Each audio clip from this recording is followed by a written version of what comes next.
Okay, hello? Yes, ma'am. May mensahe po ba kayo para sa ating mga senior citizen? Well, marami tayong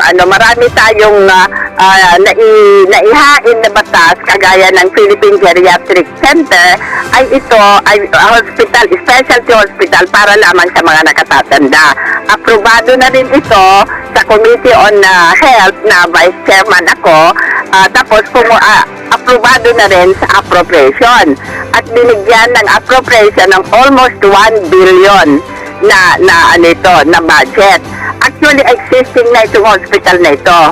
Yung dating Sinyan sa may Malacanang, no? Kaya lang, hindi fully functional dahil umaasa lang ng pondo sa Jose Reyes Hospital dahil na-create ito ng CEO, ng presidente, si Gloria Macapagal Arroyo. So ngayon, ginawa na namin para mabigyan na talaga ng pondo, ng sariling pondo.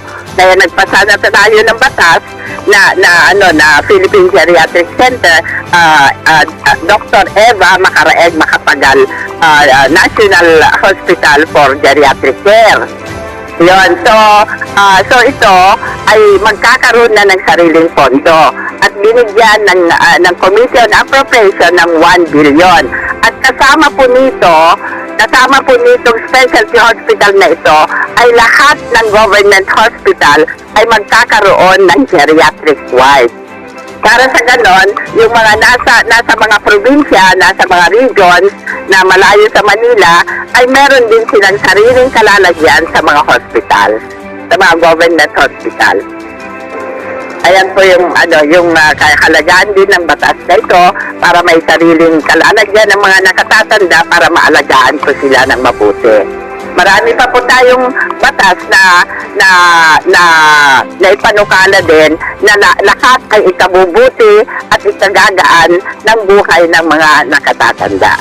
So habang naririto po ako, ang iyong kapatid, Mila Aquino Magsaysay ng United Senior Citizens Party List, ay asahan po ninyo na meron pong makikipaglaban sa inyo, sa inyong mga karapatan, kapakanan, benepisyo at pribilehiyo.